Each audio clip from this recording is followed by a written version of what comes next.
Here we are once again, just like before, with yet another creepypasta, this time with a part 2 to our list of the scariest Mega Man creepypastas. However, this time we're focusing specifically on Tracy and Mega Man ghost story. Let's jump in.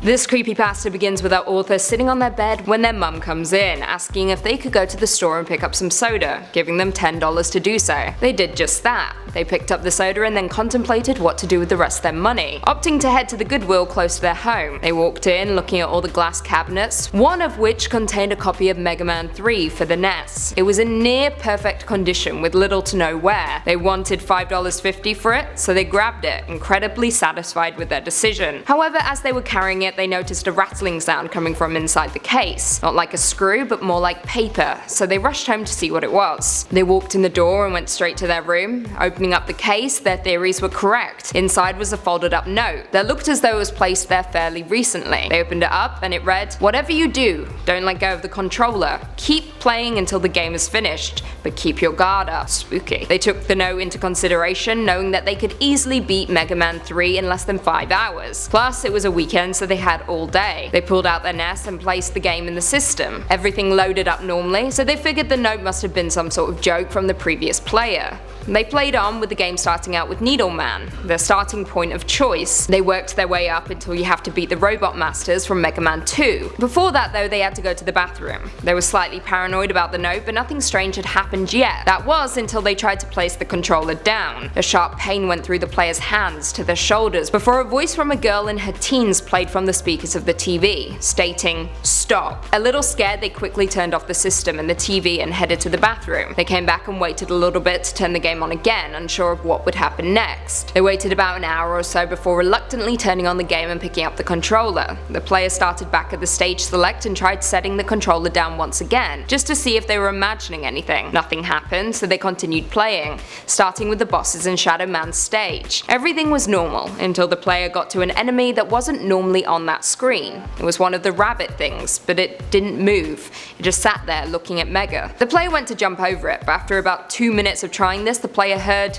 "What's wrong? Am I so different from the others that you just ignore me and keep moving?" The player ignored this and kept moving anyway. The first gate came up and they knew it would be against Woodman, and it was oddly easier than before. After they defeated the bot, they headed to the gate to go into the second half of the map. It wouldn't open. They were trapped. They stood in the room for about 30 seconds before the player went to reset the game, and then they heard the teleporting noise. The rabbit was there. They began to worry. "You ignored me, and now you're trapped here, just like me. How does it feel being restricted to move forward because of someone else? It sucks, doesn't it?" the girl said. "Who or what are you?" the player shouted at the screen, not looking for an answer until she gave them one. "My name is Tracy. I've been stuck here for so long, hoping someone would get me out, but everyone just ignores me and it makes me upset. So I trapped them here, with me." Creepy. The player began to freak out, considering turning off the game and getting rid of the cartridge for good. It was only $6 after all, perhaps they could even go back and get their money. "Why do you keep thinking of getting rid of me?"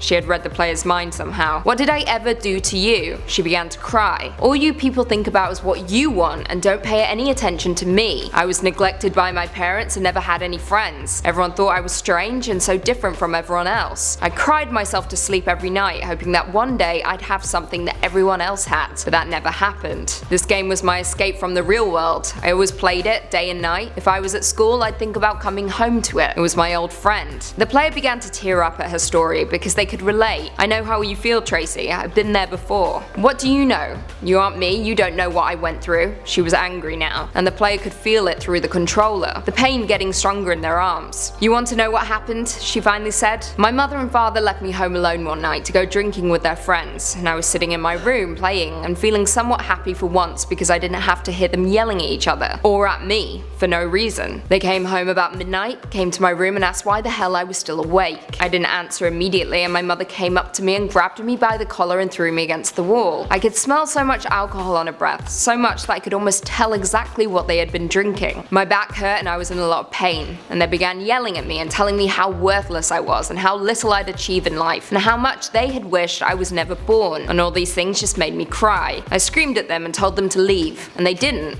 So I snapped. I grabbed the closest thing to me that I could use, my controller, and beat my mother to death, and then my father. I sat there crying and feeling a small amount of freedom, and that's when I realized what I had done. I'd murdered my parents. I truly had nothing left. I grabbed a knife from the kitchen and killed myself. I killed myself and no one cared still. After hearing the story, there was silence, but she was still sobbing. The pain in the player's arms was intense and the grip on the controller was so strong that their hands began to bleed. Now you know. That's what happened to me.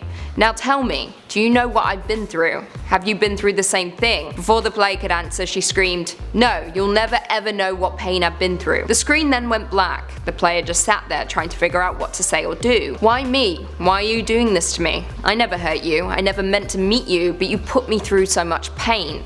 Why? She didn't answer for about 10 minutes before finally responding. Why? I wanted a friend.